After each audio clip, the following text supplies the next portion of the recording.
மக்கள் தொகை அடிப்படையில் நாடாளுமன்ற தொகுதிகளை மறுசீரமைப்பு செய்தால் தமிழ்நாடு உள்ளிட்ட தென்னிந்திய மாநிலங்கள் கடுமையாக பாதிக்கப்படும் என்கிற நிலையில் மாண்புமிகு முதல்வர் அவர்கள் இந்த அனைத்து கட்சி கூட்டத்தை கூட்டியிருக்கிறார். அவருடைய தலைமை உரையில் சில தீர்மானங்களை முன்மொழிந்திருக்கிறார்.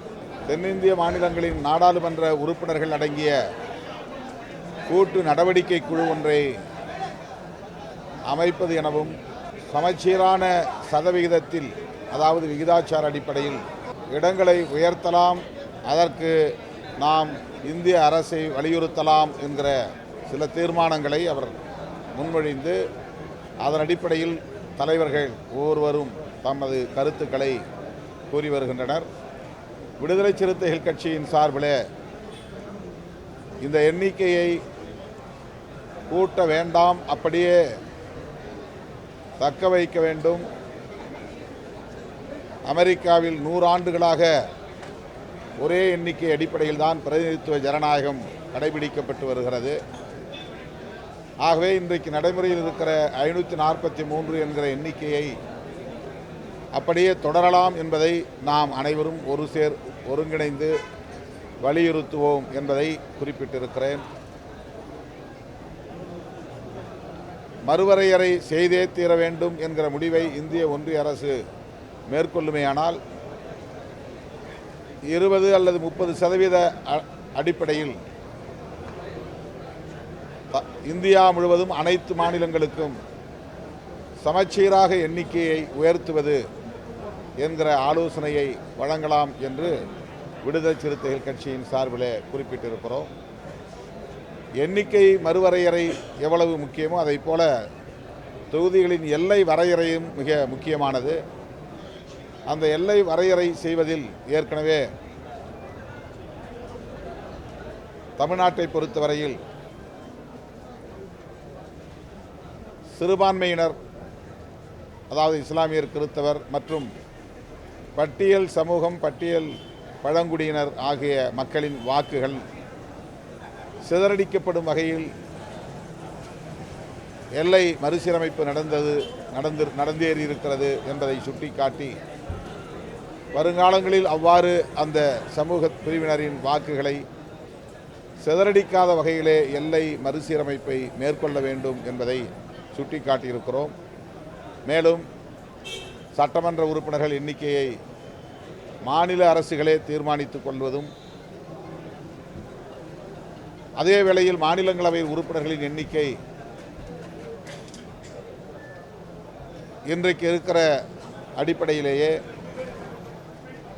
தொடருவதும் என்கிற கருத்தையும் விடுதலை சிறுத்தைகள் கட்சியின் சார்பிலே முன்வைத்திருக்கிறோம். இன்னும் சில மணி நேரம் அல்லது 1 மணிக்குள்ளாக இந்த கூட்டம் நிறைவு பெறும் என்று நம்புகிறேன்.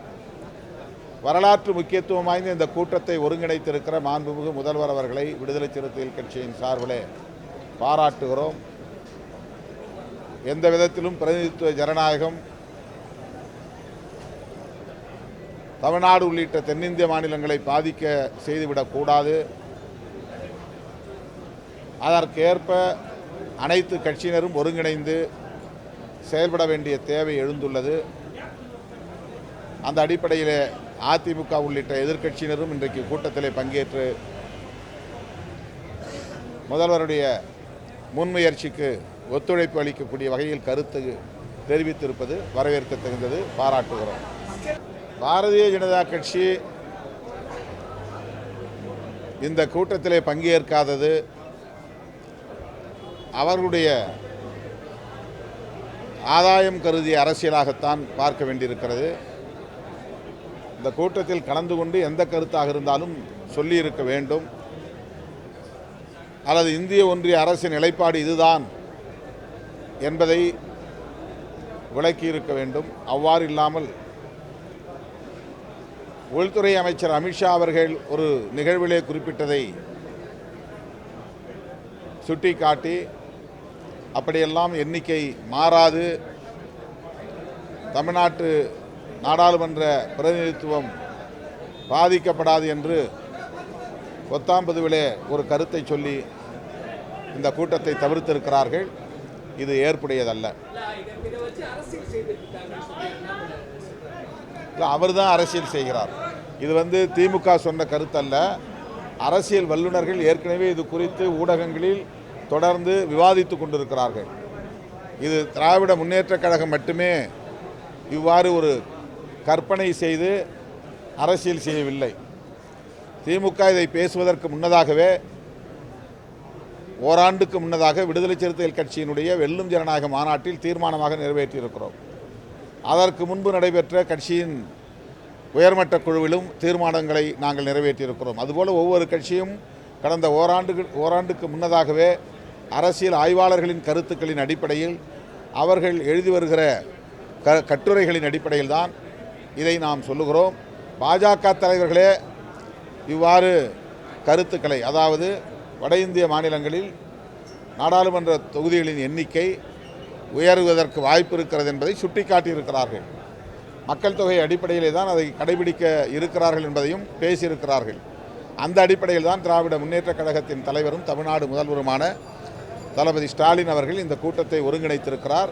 மிகுந்த பொறுப்புணர்வோடு, தொலைநோக்கு பார்வையோடு, தேசிய பார்வையோடு அவர் முன்னெடுத்திருக்கிற இந்த முயற்சி வரவேற்க தகுந்தது, பாராட்ட தகுந்தது.